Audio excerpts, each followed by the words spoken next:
Hello everybody, it's Frank Norris here from the Frank and Stan chat, and welcome to you. As you can see, we have a guest this week, but just like to introduce my good friend since 1995, Stan Johnson. Hello Stan. Hi, good evening. It's good evening, yeah. And Stan, you're the reason why we have this eminent guest with us this evening.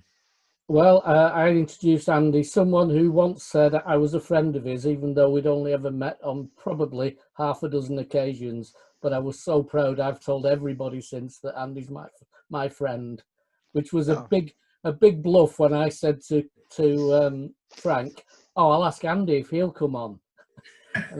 And when you said yes, I was amazed, and I think half the world was as well. Well, you shouldn't have been amazed, Frank, because for two reasons. One is One is because we're friends. Two is we're from the north, and three is that nobody's traveling anywhere right now. So we're all busy, but at least physically we're all available, basically. So this is the best time ever to have one of these podcasts. Brilliant. Well, where are you at the moment, Andy? I'm in Ottawa in Canada, and as we say here, probably won't mean much to people in the UK. We live on the unceded and unsurrendered territory of the Algonquin people. Right. So, which is what the Ottawa region is based on. It's the national capital of Canada. We are the only officially, constitutionally, bilingual, multicultural nation in the world. So I'm very happy to be living here in Canada. My grandchildren and my daughter are just down the street, and Wow. it seems a lot better than a lot of other countries right now, to be absolutely honest. So you're not locked down or anything at the moment, Andy? Well, we had the same kind of lockdown as the UK did during the spring. We managed to keep the numbers reasonably down over the summer. They are coming back now. So, but we don't have a full lockdown as yet. It's varying a bit by region. About in Ontario, this province, because we have 10 provinces, each one has its own educational system completely in schools. They all have different arrangements for going back to school. Here, there's a choice between going back or doing online learning. About 70% have chosen to go back, and about 30% are doing online teaching and learning for all kinds of reasons. My own grandchildren are learning at home. My wife, who is a former teacher and head teacher, she used to teach in the north in England, actually in Batley, and then she taught in Oxford, then in Redditch. She is across supervising, helping, and sometimes teaching during the weeks. And I make a couple of walk-on appearances twice a week with them to give them a hand as well. Stan, you were going to say something before I interrupted you. I can't remember what it was now. I know what I was going to say. I was going to say to Andy that Frank is an adopted northerner. You are? Not northerner by birth, but by work and the fact that you're on the Northern Powerhouse and everything else. They're the best kind of northerners to be, Frank, by aspiration and achievement, and not by assumption. So we welcome those kinds of northerners a lot. To say, Andy, though, that I met my northern wife at a monastery in Cheltenham. And a long story behind that. And I'm sure it is. I can honestly say there was nothing to do with religious factors involved on my part with that. Well, probably your other options weren't all that great, if I might say so, Frank. Oh dear. Right, Stan, anything caught your eye this week? Well, I mean, the world is changing or not changing depending on what happens in the next few hours, I think. I think what's caught my eye is contrast. And the contrast between different potential leaders in the USA and previous leaders, and the way people handle winning and losing. Yeah. And a big contrast in there. Yeah, I think, sorry, Frank, go ahead. No, go on, you carry on. Yeah, well, I've just been watching, as probably you have, Stan, one of the most watched videos on Twitter now, which is John McCain's concession speech to Barack Obama, where he actually congratulated the African American community and said this is a day of pride for them. Many of his supporters just watched in silence as he was speaking, and he gracefully, more than gracefully and graciously, actually conceded it was not his turn this time. In any election, there's somebody wins and somebody who doesn't. And I lived, of course, in America for 15 years until 2 years ago. And I'm amazed at how American I still feel in many ways. And I have many, many friends there, good friends, good people. And none of us are sleeping. We're up in the middle of the night. We're up till 3 a.m. We're pacing the rooms because as one of my friends and colleagues emailed me today, this is the closest the United States has ever been to fascism. Mm. Yeah. And I believe that, actually. And I think it's gone now. There will be some attempt to impose it. But if ever we wanted to look at how to be and how not to be a leader, this is the moment in history to really come to terms with that. Yeah. Yeah. I think just to help you as well here, what's caught my eye, it was something you've just mentioned before, Andy, with a Premiership league, a Premiership match between, was it Brighton and Burnley this evening? Yes. You were saying it was probably one of the worst matches you've ever seen. It's probably somebody put on the supporters thread. It's probably the best argument against pay-per-view that they've seen so far. Andy, I can remember you having a real go at somebody who said that a 0-0 draw was boring. Well, they're not always boring. But this one was a spectacularly boring game. It was everything you might have expected a 0-0 draw to be. I once sat, when I was writing my book on uplifting leadership and studying Burnley, they were down in the Championship. They were playing away to Stoke City. I've been invited into the director's box because they hadn't yet agreed to be studied. After they invited me, I said, I'm sorry, I can't come into the director's box anymore. And I was sat behind the chairman at the time, Barry Kilby, and his wife. And I think we were like 60 minutes into the game, and it was a cold, horrible day on the outskirts of Stoke. And and then I said loudly enough to be heard in front of me, 60 minutes have passed, and there hasn't actually been one effort on goal by either side. And Barry Kilby half turned round and said, "Bloody lovely."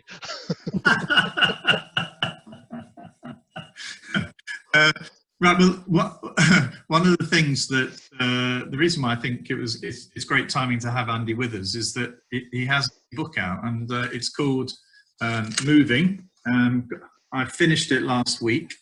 I think for me, I mean, Andy, it's a bit of I could relate to your life story because it's your early life, but it sort of runs along with my life.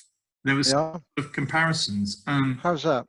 Well, my brother was in your role in that he was the most able of the academically able three of us, but he was quickly identified by my parents as being that. So expectations for him were slightly different to what they were for me. And as it's turned out, we've both ended up through various routes, ending up with a very similar job. Oh. But I went to the non-grammar school, the secondary modern school. Yeah. And when I got a teaching career and sort of progressed further up, I suffered and called it the imposter syndrome. Yeah. So, well, because my upbringing and my background wasn't similar to other people's, then I had a sort of sense of a lack of self-worth and fighting that. And that, in a way, there's some of that, aren't there, in your book? There are actually, Frank, and one thing I talk about is put me in front of 5,000 people, and I've absolutely no problem with self-confidence at all. I know what I know. I know what I believe, I have some background in amateur theatre and performance, music performance, not to a very high level, but some background, and so I know I have a message. I know I can get people to listen to me and pay attention. I have a style, I think, that helps people understand that I'm with them in a way, and I am one of them in a way. But put me in many other kinds of settings, and I really wonder, what on earth am I doing here? And if I'm asked to do something really prestigious, I imagine it's because somebody else has died, or they couldn't get them, or there's nobody. You know, I'm nearly 70 now. There's nobody else left, so they might as well have me, basically. And you know, I make a joke about that, but it is a serious, it is a serious thing. I mean, in 10 days we have an evening virtually at Boston College, one of my two universities, where I'm on with Howard Gardner, who's also written a wonderful memoir, actually, of an astonishing life. His parents, Jewish parents, arrived in America on Kristallnacht and moved to Scranton, and so it seems everybody grows up in Scranton. Biden, the people who were in the sitcom The Office, and now also Howard Gardner, and it's an astonishing memoir, and of course he's phenomenally famous, and you know, I know Howard. We've become reasonably good friends, and that itself astonishes me. The fact we're on the same platform at the same time, talking about our lives in similar sorts of ways, and you know, the rational part of you tells you to get over it. I've got 8 book awards. I've spoken in over 50 countries. I should really get over this, but yeah, it's interesting because your wife is quite important.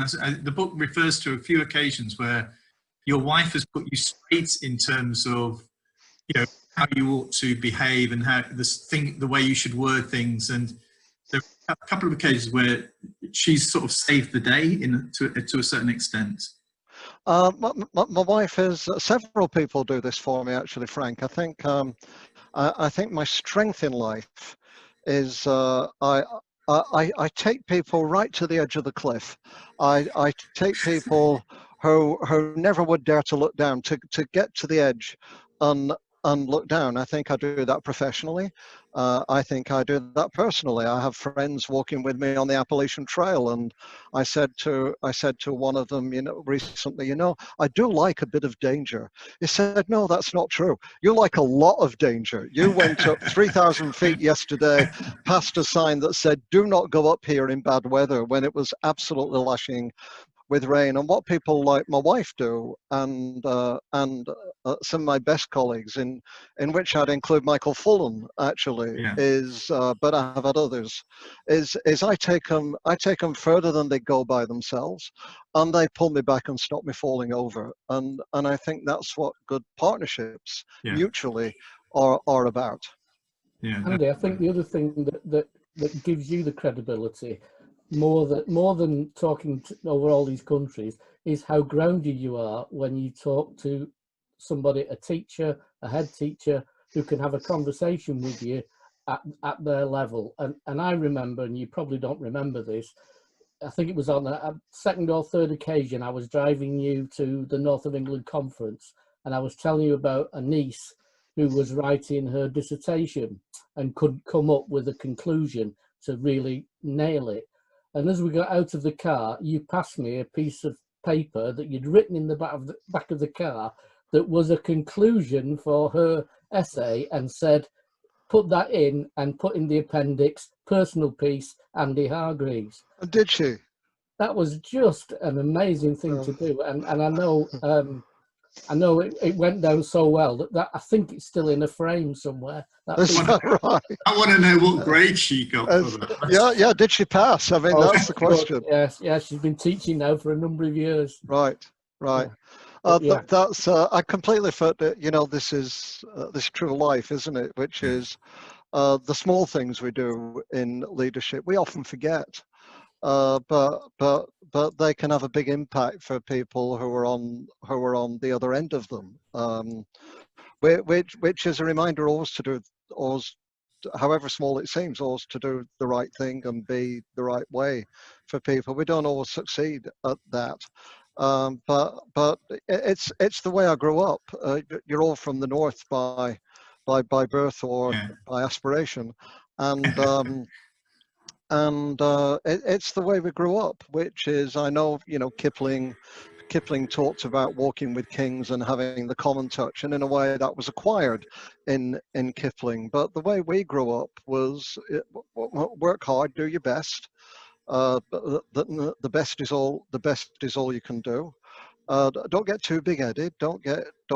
I've struggled with that a bit more from time to time. Isn't that easier though, Andy, as you get older? Not, I mean, I when I was younger, I was as a young leader, I wanted to be the best.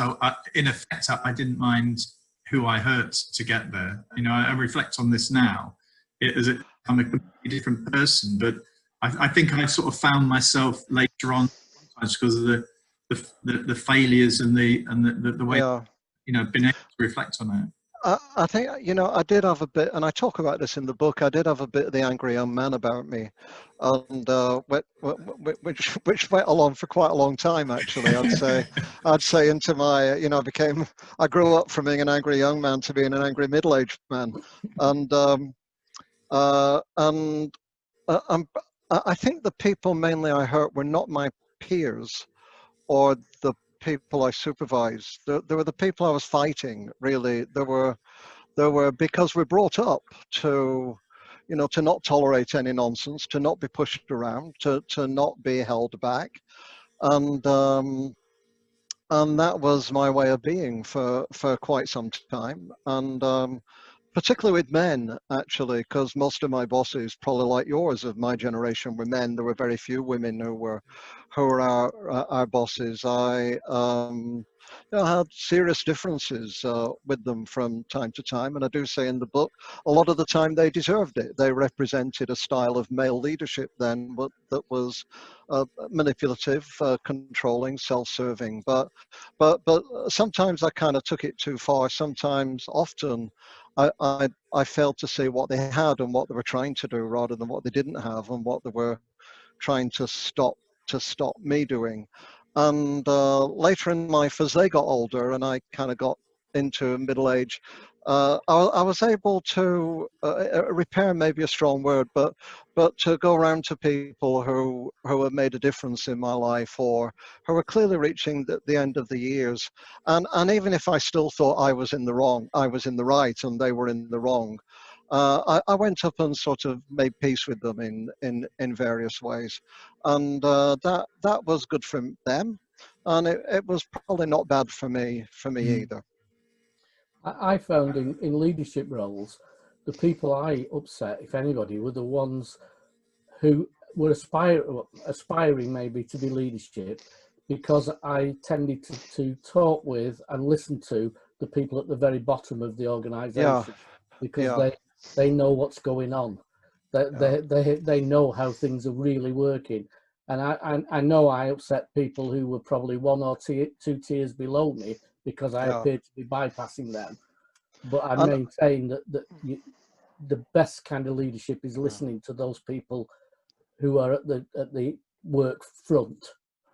And that's a good thing, but there's also a trap there as well. There's the Mr. Holland's Opus trap, which is feeling that nobody understands my kids like I do, or nobody understands my staff like I do, and then you become a bit singular and overprotective. I think in the field in the old days, special education teachers were sometimes like this, that they felt they dealt with children who struggled and nobody else really understood them. So I think, Stan, it's, to talking to other people, it's important to keep that spirit, to feel grounded, to try and understand really what it does look like and feel like on the ground floor, but also to have a bit of empathy at the other side as well, because we know that heads struggle, heads of local authorities struggle. Even ministers sometimes struggle. Some ministers deserve to struggle, of course, but that's a whole other conversation we'll get into another time. Andy, one of the themes that comes out of the book is there's a section, I think, on meritocracy. Yeah. I mean, just going back to my childhood, you know, failing that 11 plus was probably one of the best things that ever happened to me, and possibly for my who passed his, one of the best things that happened for him. But actually, but then going from what was then O levels into a grammar school for A levels, the meritocracy and all that with it hit me like a, you know, an age where I was starting to think, well, hang on, I think I know a little bit now, and I'm not, I'm 16 now, and this doesn't feel right, you know. So not having access, not being able to play bridge, to be honest, in that kind of school, meant that I couldn't join some sections of that school community, you know.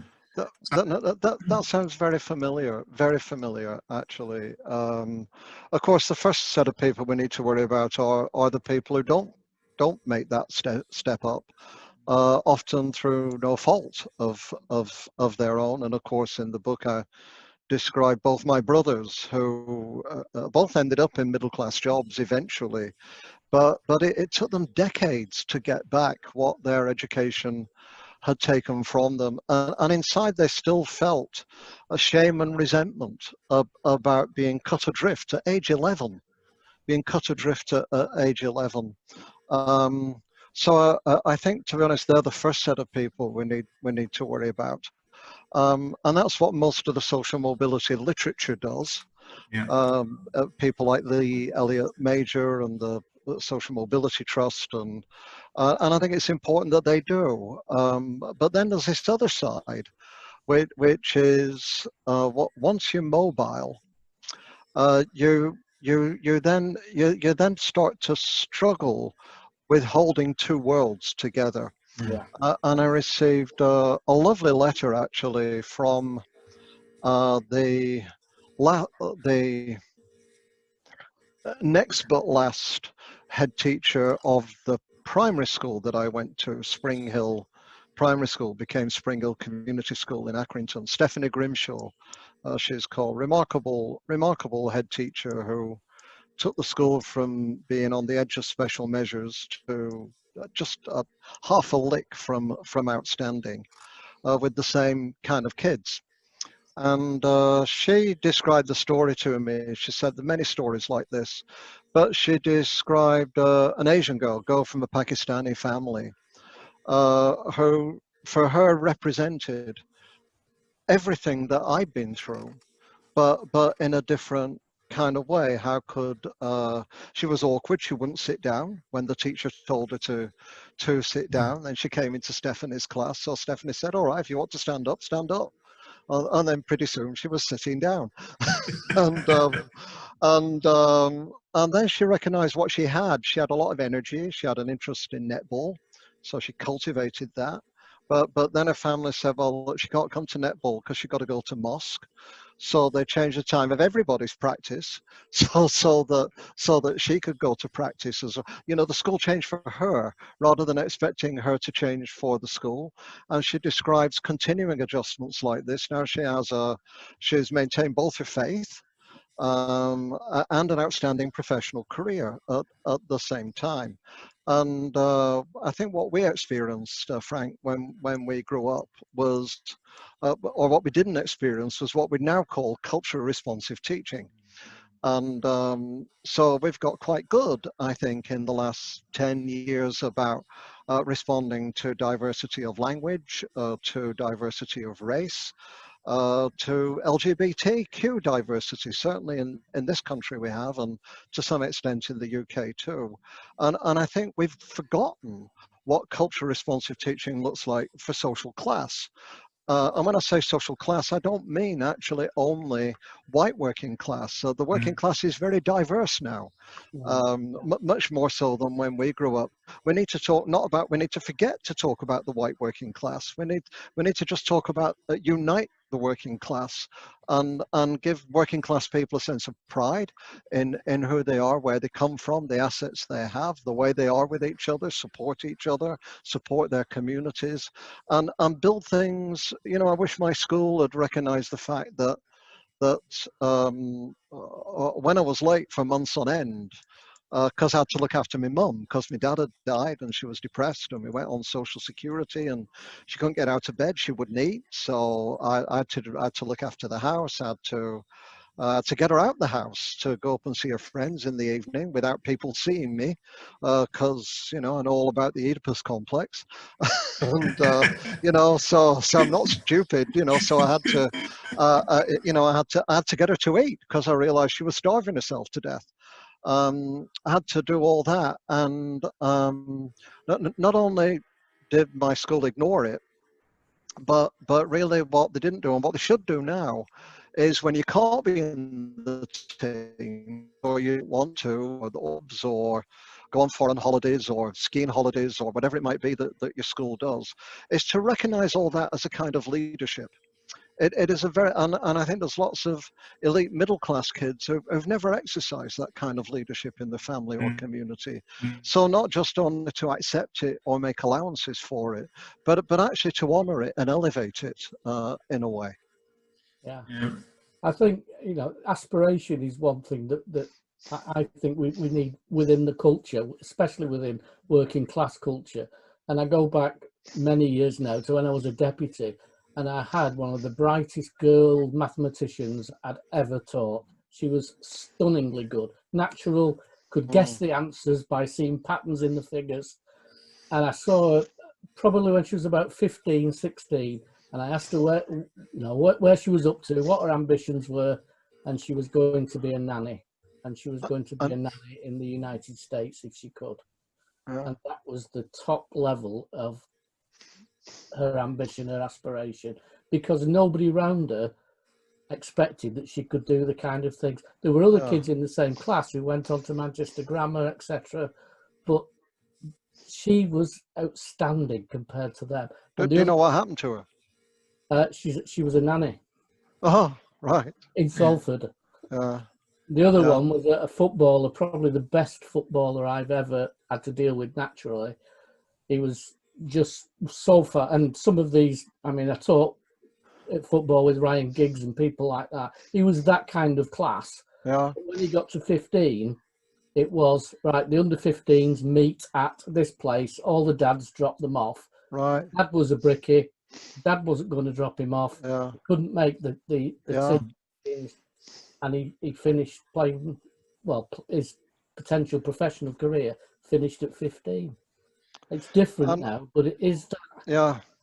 And you know what, Stan, which is about 30 years ago, 20 years ago even, you've probably gone up and picked him up yourself. Yeah. But of course, because of safeguarding now, rightly, you know, you can't put a teacher and an adolescent in a car by themselves at the same time. But we haven't really found alternatives to that. So, you know, perhaps you could get minibuses, perhaps, you know, there's all kinds of things we could do. But I'm sure, wouldn't you? You would have picked him up yourself in the old days. Well, I did. I took him to a team locally to me that I knew was somewhere he might blossom. And I took him, I actually took him, as you say, in the car up to trial. Yeah. And then, you know, later when I asked him, when it's probably about 13, 14, he just couldn't get there. He just hadn't got the means to be able to travel from Eccles up to Worsley and Little Holton. So much talent wasted, actually. I think the point you were making, though, Andy, about valuing the working class and the culture and traditions of that, which, you know, the work on the line at Ford's in Basildon, making radiator parts, and it was a very proud community in Basildon, and there were traditions which, in a way, are not there anymore, or if they're not heralded as being of much value, you know, because the whole thing is around most of the kids in my town, they wouldn't have O-levels or CFDs or whatever, you know, they would have gone into manual work, a lot of them. Yeah. It's as if that's become the not quite important bit of it anymore, you know? Yeah. And in my 20s, I was a governor of the poorest school in Oxford. Actually, at the age of 29, I became a governor. It was a middle school. I was doing my PhD on middle school, so they asked me to join the governors. And it's a tough school. People don't think of Oxford as being tough, but it was on the council estate at the south side of the town. So some of the families worked in the Cowley Car Works. So some were unemployed. It was the usual big council estate, really. And then the parents bought the teachers a pool table for the staff room, because they said, we know how hard you work. The problem is you never relax. You know, you need to relax as well as work so hard. So they bought them a pool table, and we've done a lot of work with 10 school districts, local authorities in Ontario over the last 10 years, actually. And one of them's in a very working class area down near Windsor, just across the river from Detroit. A lot of auto manufacturing. They go up and down depending on the levels of employment. And the unions invest very heavily in the schools. They do fundraising, they organize charity runs, they do it for, you know, like LGBT and all kinds of things as well. As so, and the school and the district really appreciate that level of support. But at the big level, I'd say the provincial level, the only way people have been able to talk about the working class in the last 20 years is in terms of poverty. But of course, if you define it in terms of poverty, then it's the only identity you have to get out of and leave behind in order to be successful. And we have to think about, we have a museum for human rights in Canada, in Winnipeg, Manitoba, and I went there in March, just before the lockdown. And they have one floor that's dedicated to, it's a very moving floor dedicated to harrowing images and records of genocide. And then they have another floor dedicated to inspiring human rights leaders, Nelson Mandela and so on. And then they had another floor dedicated to labor rights, and particularly to the women and men who built solidarity within Poland. And I think in the curriculum now, we have all kinds of ways of honoring things like Black History Month, certainly in North America. And we do a lot for Indigenous education here. My 8-year-old grandson can tell you the history of oppressive residential schools that deprived Indigenous people of their heritage, their language, their culture. He could tell you all about that, and so could all his peers.